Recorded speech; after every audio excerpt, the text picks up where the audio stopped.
Olá, sejam bem-vindos a mais uma terça da conjugalidade por aqui. Deixa eu perguntar uma coisa. Vocês já perceberam que no relacionamento tem coisas que simplesmente voltam? A mesma briga, o mesmo silêncio, aquela sensação assim de, poxa, mas a gente já passou por isso antes. Pois é, isso não é azar, também não é coincidência, é padrão.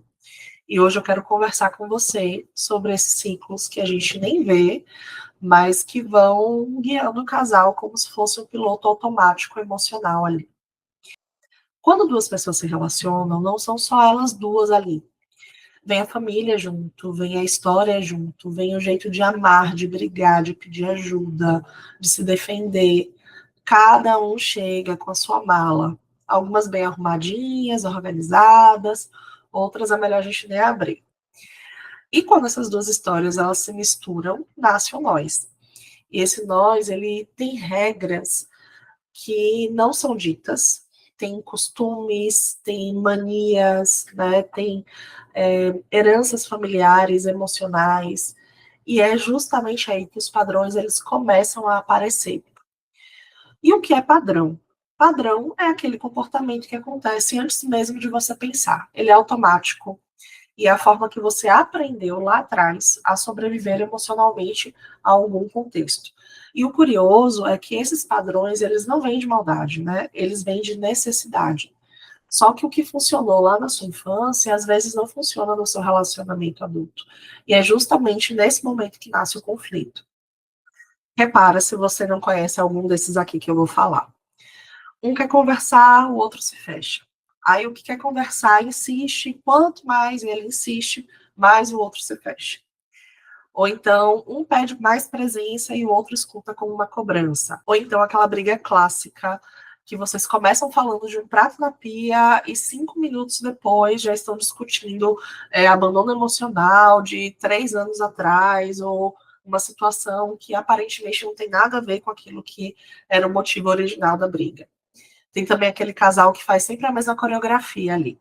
Alguém sobe o tom, alguém tenta resolver rápido, alguém fica ressentido, e aí depois tudo se repete de novo. Percebe? Não é sobre a briga, é sobre como vocês brigam e por que vocês brigam. Porque no sentido real da coisa, não no que está ali na margem, na pontinha do iceberg. A gente não percebe, mas muito do que repetimos vem de casa. Se a sua família resolvia tudo gritando, você pode ter aprendido que grito é um jeito de se conectar, que é normal falar dessa forma, que é natural se expressar assim. Se era uma casa mais silenciosa, talvez você ache que o silêncio resolve tudo, que é melhor deixar para lá, que a gente não comunica os incômodos e eles vão se dissolvendo sozinhos. Ou o contrário, talvez você faça exatamente o oposto dos seus pais. E tanto repetir quanto fazer o oposto são respostas automáticas. Não são escolhas, são reflexos. Inclusive, quando a gente faz o contrário, aquilo que machucou a gente ainda é a referência, ou seja, não tem liberdade nessa escolha. Quer começar a enxergar o padrão? Tenta responder com calma, aí na sua cabeça mesmo, algumas perguntas. Primeiro, o que acontece sempre que a gente se machuca? Vocês se aproximam, vocês se afastam, um tenta resolver por todos, outro desaparece. Como é que acontece por aí? Outra pergunta: qual é a emoção que aparece primeiro? Porque muita gente sente raiva, mas na verdade está com medo. Ou então sente cobrança, mas na verdade está precisando de acolhimento. Nem sempre o que a gente expressa é o que a gente realmente está sentindo, e às vezes a gente nem tem consciência disso. Terceiro, o que é que eu estou tentando evitar quando eu faço isso? Será que eu estou evitando conflito? Eu estou achando que estou evitando a rejeição? Eu estou evitando vulnerabilidade? Quando vocês conseguem responder isso, o padrão começa a perder força, porque vocês param de atuar no escuro. Começa a se desenhar ali um pouco do que acontece nas entrelinhas e que às vezes a gente não percebe. E tem um momento que eu acho muito bonito, assim, nos casais que eu atendo, que é quando eles nomeiam o que eles estão fazendo, sabe? Quando um olha para o outro e diz: espera, a gente está entrando de novo naquele movimento. Isso não se resolve ali na hora, só que muda tudo. Porque quando você vê, quando você enxerga, você tem a possibilidade de escolher. E quando você não vê, você repete. Porque você nem se dá conta que você está esbarrando naquilo de novo. Você acha que só tem aquele caminho, que não tem como agir de um outro jeito, como se não fosse uma escolha. E o que vocês repetem, sem perceber, não define quem vocês são. Isso é muito importante. Na verdade, o que vocês repetem sem perceber vai mostrar, vai revelar o que ainda precisa ser cuidado individualmente e na relação.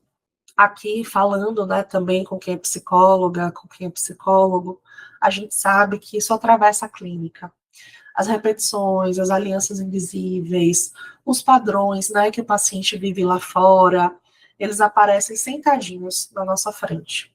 E às vezes a gente precisa de outros olhos para ler o que está acontecendo, para ampliar esse mapa, para a gente não confundir a nossa história com a do paciente, para conseguir ajudar de verdade.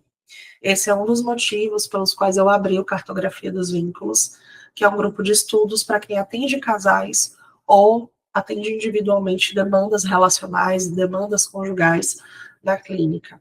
É um espaço para a gente pensar dinâmicas juntos, olhar com mais profundidade e ser sustentado nesse processo, se cuidar nesse processo. Sem peso, sem pressa, né? Mas com maturidade, com pertencimento, caminhando acompanhado para que as coisas fiquem um pouco mais leves. Então, se para você, psicólogo ou psicóloga, faz sentido, me fala aqui nos comentários que eu entro em contato com você ou me procura no Instagram, no @psi.anafonso, e eu te falo sobre o cartografias.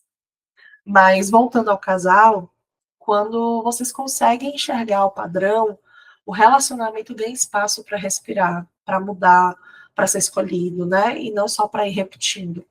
E se algo que te tocou, me conta nos comentários e segue por aqui, porque tem muito mais para a gente caminhar juntos. Essa foi mais uma terça da conjugalidade por aqui. A gente se vê na próxima semana. Tchau!